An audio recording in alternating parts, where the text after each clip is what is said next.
Terima kasih, saya Mustadi Aneta, pelatih dari Randy Pangalila dan sekaligus juga pelatih buat Lauren. Kali ini saya akan bicara untuk Randy Pangalila. Persiapannya dia lakukan, dia panggil saya 2 tahun yang lalu. Lalu dia bilang sama saya, Coach, fight ini someday pasti terjadi. Kalau saya tidak persiapan dari sekarang, maka saya nothing. Nah, 2 tahun itulah yang saya buat Randy, seorang aktor, seorang artis, bisa jadi benar-benar seperti atlet. Ya, sekarang saya melihat dia tidak seperti aktor lagi, karena sudah bisa menyaingi level atlet nasional. Dan kemarin itu untuk ini 4,5 bulan full latihan, 1 hari 2 kali. Begitu. Oke, saya Rudy Golden Boy. Saya mau komentari mengenai pertarungan ini ya. Saya pelatih dari KJ juga dan juga dari Mike. Untuk latihannya mantap, saya udah melatih KJ syuting dan lain-lain biar dia menjadi artis nanti kan. Tapi tetap game plan udah saya share, tinggal dia mempraktekkan game plan sesuai game plan, ya saya yakin pasti bisa menang. Kalau sesuai game plan. Apakah bakalan ada unanimous decision atau KO atau TKO dan di ronde keberapa, KJ? Ini sinyal kan? Sesuai game plan. Game plannya main secepat mungkin, full power selalu dari ronde 1. Jadi kalau misalnya kepancing ya pasti KO. Kalau tidak ya berarti kakak nanti bagus. Udah. Jadi plannya tetap di ronde pertama bisa menjatuhkan Randy Pangalila. Emang mainnya gitu. Oke, Randy, what are you gonna say about that, man? Wah, kalau memang dia mau main keras di ronde pertama, saya sudah punya banyak cara untuk mengcounter itu. Jadi kalau memang dia game plan-nya itu menurut saya itu sangat tidak wise, karena kemenangan cepat akan jatuh ke saya. Oh, jadi kedua fighter ini planningnya untuk KO di ronde pertama. Only on Beyond Combat Showbiz Volume 3. Yang pasti thank you untuk supportnya kalian semua. Tanpa kalian semua, tanpa antusias kalian semua, ini juga tidak akan terjadi. Thank you untuk Beyond, thank you untuk video, semua sponsor yang sudah membuat acara ini menjadi berjalan. Luar biasa sekali. Besok kita akan mencatat sejarah. Saya sudah berlatih keras selama 2 tahun. Besok kalian akan melihat performa terbaik saya. Jangan sampai lewat. Pesannya paling terima kasih juga untuk kakak Charles Ganteng karena dia sudah jadi promotor yang baik untuk atlet-atlet. Dia punya view juga mantap. Terus terima kasih juga untuk yang sudah datang di sini, wartawan, terus teman-teman, keluarga, teman desain yang sudah dukung kita untuk ada event ini. Thank you, terima kasih banyak. Itu saya sih. Oke, ada yang nanya nih, kok atlet Muay Thai bisa kena back spinning kick dan KO? Sebetulnya pembahasannya sih bukan soal atlet Muay Thai dan back spinning kick. Siapapun, bela diri apapun, bisa kena serangan apapun.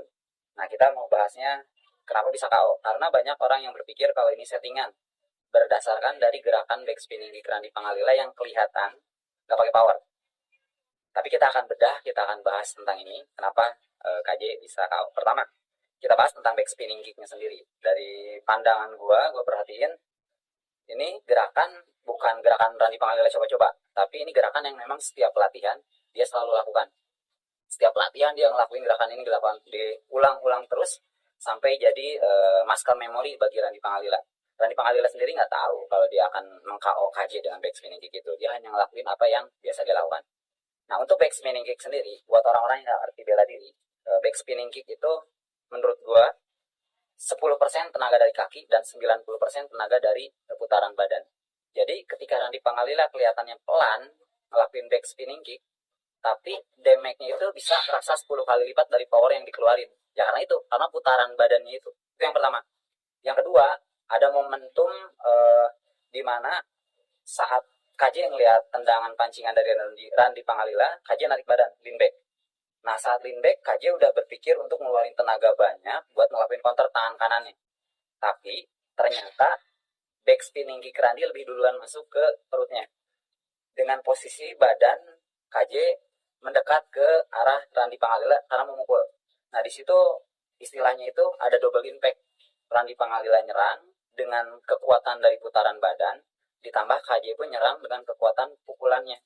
Sehingga yang dirasain sama KJ itu double, serangan dari Randy Pangalila iya, gerakan dari pukulan KJ ya, maka rasanya lebih sakit lagi karena situasi dua hal itu, double impact itu. Ditambah lagi seperti yang gue bahas sebelumnya, KJ ini latihannya sangat jelek, persiapannya sangat jelek, sehingga stamina, endurance, daya tahannya itu jelek. Nah, ditambah lagi saat dia awal pertandingan mulai, dia terlalu membabi buta, dan kelihatan dari ekspresi mukanya dia kelihatan kehabisan banyak tenaga. Mungkin setengah tenaganya itu udah habis saat dipakai buat nyerang Randy sampai Randy jatuh 2 kali. Nah, dia nggak sadar dengan posisi itu staminanya udah kepus. Ditambah lagi latihannya kurang, maka daya tahannya pun kurang.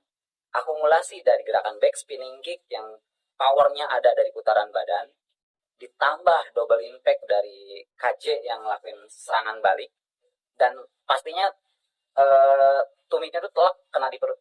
Makanya itu yang bener-bener bikin berasa. Ditambah lagi setengah kekuatan KJ itu udah habis dari serangan di awal.